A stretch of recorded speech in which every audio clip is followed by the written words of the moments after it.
Assalamualaikum warahmatullahi wabarakatuh. Perkenalkan, nama saya Ferry Ananda Adrian dengan NIM 25111024433130. Di sini saya akan menjelaskan tentang perpajakan, yaitu dari pengertian pajak.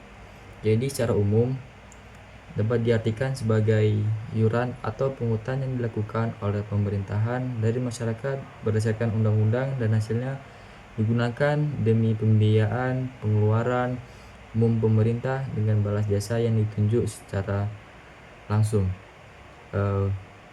Selanjutnya di sini ada pengertian pajak menurut pasal 1 Undang-Undang Nomor 28 Tahun 2007 tentang ketentuan umum dan tata cara perpajakan, yaitu pajak adalah kontribusi wajib kepada negara yang terhutang oleh orang atau badan yang bersifat memaksa berdasarkan undang-undang, di mana dengan tidak mendapatkan imbalan secara langsung dan digunakan untuk keperluan negara bagi sebesar-besarnya dalam kemakmuran rakyat. Di sini ada fungsi pajak.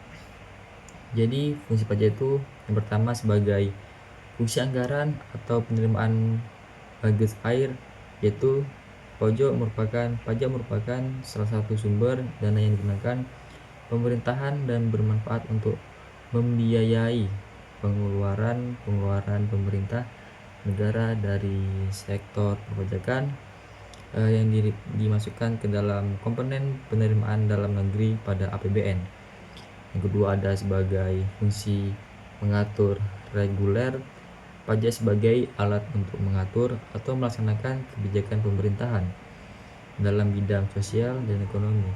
Contohnya itu adalah pengenaan pajak yang lebih tinggi kepada barang mewah dan minuman keras. Dan yang ketiga ada sebagai fungsi stabilitas. Pajak sebagai penerimaan negara dapat digunakan untuk menjalankan kebijakan pemerintahan.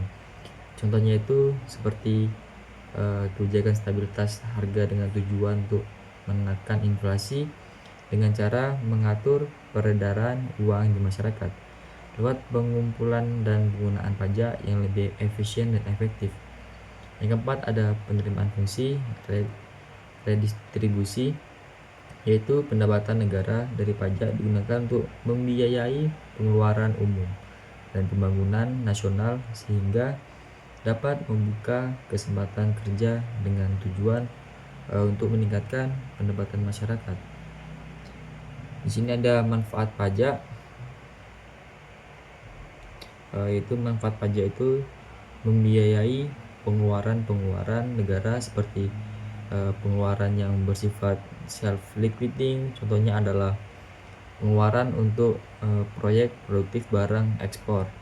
Yang kedua itu adalah membiayai pengeluaran reproduktif atau pengeluaran yang memberikan keuntungan ekonomis bagi masyarakat seperti pengeluaran untuk pengairan dan pertanian. Yang ketiga ada membiayai pengeluaran yang bersifat tidak self-liquidating dan tidak reproduktif. Contohnya itu seperti pengeluaran untuk pendirian monumen dan objek wisata. Dan yang keempat itu ada membiayai pengeluaran yang tidak reproduktif. Contohnya itu pengeluaran untuk membiayai pertahanan negara atau perang, dan pengeluaran untuk penghematan di masa yang akan datang, yaitu pengeluaran untuk anak yatim piatu. Selanjutnya di sini ada pajak dengan APBN dan APBD. Jadi pajak bursa sampai saat ini tuh merupakan sumber penerimaan terbesar negara. Sumber penerimaan luar negeri Indonesia itu memang cukup banyak, bisa berupa investasi, hibah ataupun pinjaman. Sedangkan dari dalam negeri itu sendiri, Indonesia masih mengandalkan perpajakan. Sekitar 70% penerimaan negara berasal dari pajak.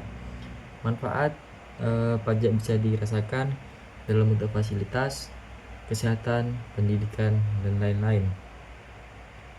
Di sini ada mengapa sih pajak itu merupakan sumber penerimaan APBN? Karena pendapatan negara pada sektor lain belum bisa mencapai target, tidak hanya di negara Indonesia saja, tetapi hampir di seluruh dunia juga mengandalkan pajak itu sebagai pendapatan utama dalam APBN-nya. Selanjutnya di sini ada pengungutan resmi lainnya. Yang pertama itu ada cukai.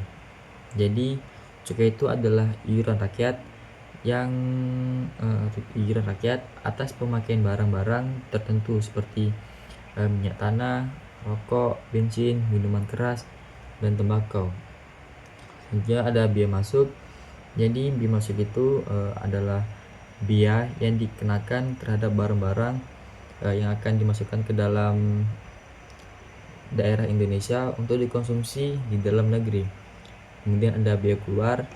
Jadi biaya keluar itu adalah biaya yang dikenakan terhadap barang-barang yang akan dikeluarkan dari daerah Indonesia untuk diekspor ke luar negeri. Kemudian ada sumbangan. Sumbangan itu adalah iuran orang-orang atau golongan-golongan tertentu yang harus diberikan kepada negara untuk menutupi kas negara yang bersifat tidak memberikan prestasi kepada umum. Kemudian di sini ada jenis pajak yang berlaku di Indonesia. Yang pertama itu ada pajak menurut sifatnya dibagi dua, yaitu A. Pajak langsung, yaitu pajak yang dipungut setahun sekali berdasarkan surat ketetapan pajak kahir dan tidak dapat dilimpahkan kepada orang lain. Yaitu contohnya seperti pajak penghasilan,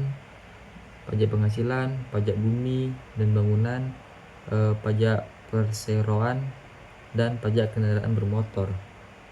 Kemudian ada pajak tidak langsung, yaitu pajak yang dipungut setiap terjadi transaksi tanpa adanya surat ketetapan pajak dan dapat dialihkan kepada orang lain. Contohnya itu seperti pajak penjualan, pajak pertambahan nilai, biaya masuk, pajak ekspor, dan sebagainya. Kemudian yang kedua ada pajak menurut instansi yang memungutnya. Di sini ada pajak pusat. Pajak pusat itu yang dipungut oleh pemerintahan pusat, yang pengelolaannya itu dilakukan oleh kantor pelayanan pajak. Contohnya itu seperti misalnya pajak penghasilan, pajak pertambahan nilai. Yang B ada pajak daerah. Jadi pajak yang dipungut pemerintahan daerah seperti di pemerintah provinsi, pemerintahan kabupaten atau kota. Misalnya itu seperti pajak kendaraan bermotor. Kemudian di sini ada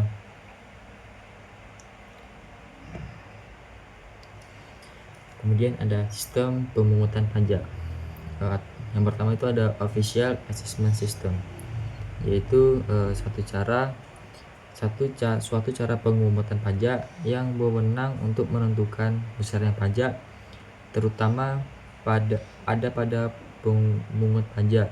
Yang kedua ada semi self assessment system dan holding system, yaitu semi self assessment system, cara pemungutan pajak yang wewenang untuk menentukan besarnya pajak, terutama ada pada wajib pajak bersama dengan Fiscus.